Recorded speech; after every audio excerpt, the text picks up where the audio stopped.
Ooh, what is going on, guys? Up here, Kuma and Panda were announced at the King of Iron Fist Tournament 2016. First of all, how cute is that tiny little Xiaoyu plushie on her backpack? I am a sucker for cute things, don't judge me. And how interesting is it that the fur on each bear has such detail that the texture is more accurate to that of the species, and that the fur actually exists in physical space and that it moves. In all previous Tekkens, it was almost always a flat texture with hair popping up here and there to give the illusion of real fur. I don't know about you guys, but I think this next-gen technology is awesome.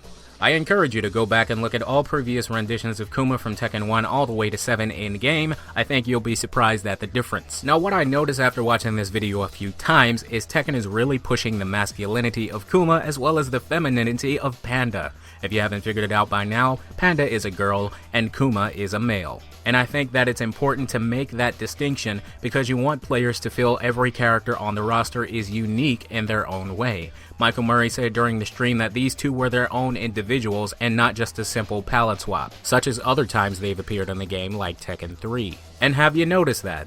There has not been two of the same type of character in this game up until now. Until now, you couldn't say, oh, these two are just the same moveset with different skins. But I find it interesting that Harada made the extra effort to say that that's exactly what they are not. They are similar in a lot of ways, yes, but in the end they have enough differences to call them individuals. They've even gone as far to make them entirely different rage arts, which I appreciate. I've always found it kind of weird that you have martial law but no forest law, Bob but no Slim Bob, Gigas but no Marduk, Lily but no Sebastian, Master Raven but no Raven, Nina but no Anna, and so on. What if the reason for that is because these characters that could easily be taken as palette swaps for each other or ones that people feel were replaced, don't you dare fucking say Lucky Chloe replaced Eddie, you fucking bitch, were getting worked on in such a way to be given their own new identity. New moves, new costumes, new ways to play the characters, new combos, the whole 9 yards. Hear me out now. You've got Xiaoyu and Miharu, who to the best of my knowledge are pretty much the exact same with a few key differences. Who do you choose to put in Tekken 7 when you're making the game?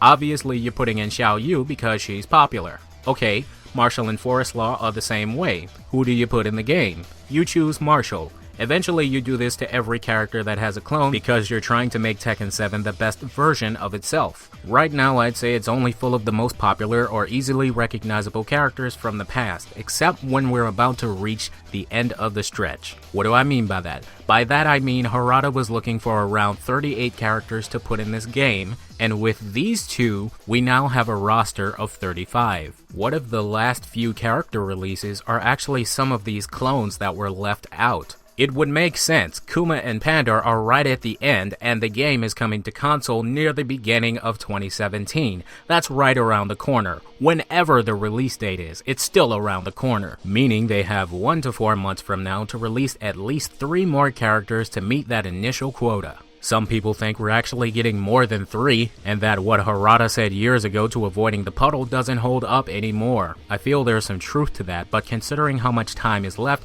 and how many spaces left there are, there's not much else to go on but what we can actually see besides our own faiths and beliefs we have for the game. Mine is that Eddie Gordo will make it to the game one way or another, and I don't give a flying fuck what you think about it. I feel that palette swapper clones for some characters that are already in the game will make their way into Tekken 7. Probably not that many, but I feel it's a very real possibility for some of them to make it into the game. But I think the reason it's taking so long is because they want to remove the instant label of clone or palette swap from these individual characters, just like they did with Kuma and Panda. Maybe they actually are working on Miharu, giving her some new moves as well as her own identity. Maybe we'll see AwpWilliams once they're done tweaking her to make her more different from her sister Nina. And maybe Forest Law isn't just going to be restricted to Tekken 3 and the tag games. That's all I'm saying. I think if you can give someone like Jin, a character who's integral to the story, a completely new moveset when he goes from Tekken 3 to Tekken 4, I think you can change any of the movesets of these clone characters to give them their own unique identity. Of course, you don't have to do it that way. You could just change enough so that you know the clear difference. I also think that we might have that initial maximum of 38 characters before Tekken 7 comes out, but something similar will happen to what happened with Tekken Tag Tournament 2, as in we had a crap ton of DLC characters. Some were pre-order exclusives and some just simply came later. That might actually be the way I see Eddie and or Christy in this game, so I'm not entirely surprised if they don't make it into the initial release. I'll still have faith, and when they actually get there, I'll actually have the character. But this is also where we might see these newly developed, diverse, no longer a clone characters, as well as perhaps a new character. Fingers crossed. What also happened at the King of Iron Fist Tournament 2016 was the announcement of a new mode for the console version of Tekken 7, which is Tournament Mode. In Tekken Tag Tournament 2, we had World Arena Mode, which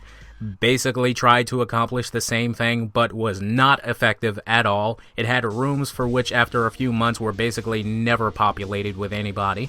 You might see 1% of someone in there. And they also had weekly tournaments, I think. I never knew how it worked because it was so confusing. Well, now we have an actual online tournament mode with brackets fully integrated into the game. So now you don't have to go online, get people to sign up for some stupid website and try to show up for them 30 days in a row like I did with the tournament I hosted way back, Sin Nombre Tournament 2. This would have made that tournament so much easier. You just get all the guys online at once, the game chooses who fights who, everyone fights one another in tournament bracket format, you get it all done in one day, boom. Not only do people win prizes that you set up in real life, but this mode actually awards players with things like items and currency. I find this so interesting because just the other day on Twitter, I mentioned that I thought it would be cool if Tekken 7 had a mode that was like a weekly brawl with different kinds of rules in the style of Overwatch and Hearthstone, by which you use to have more fun with the game and actually win items and currency. These guys already thought of that apparently with this tournament mode. I am quite satisfied with that actually. It's gonna be nice to be able to play with a bunch of people online at once and not just be the one guy at the top of the lobby all of the time with 10 wins in a row sitting there beating everybody else, or to even have that happen to me. Now everyone's gonna get a fair chance at glory, and it's gonna bring them together to achieve an actual goal whilst talking to each other during the fight with all of their terrible internet connections. What do you think of Kuma and Panda's appearance in Tekken 7? Do you like the new technology used to display their new fur? Who do you think is coming next? And do you have the character you wanted all along? Tekken Theory and Lore is coming up soon. Leave your comments below. That's all for this video today, guys. If you enjoyed this video, be sure to smack that like button with an iron fist. And remember that you cannot kill an idea. See you guys next time. Ow!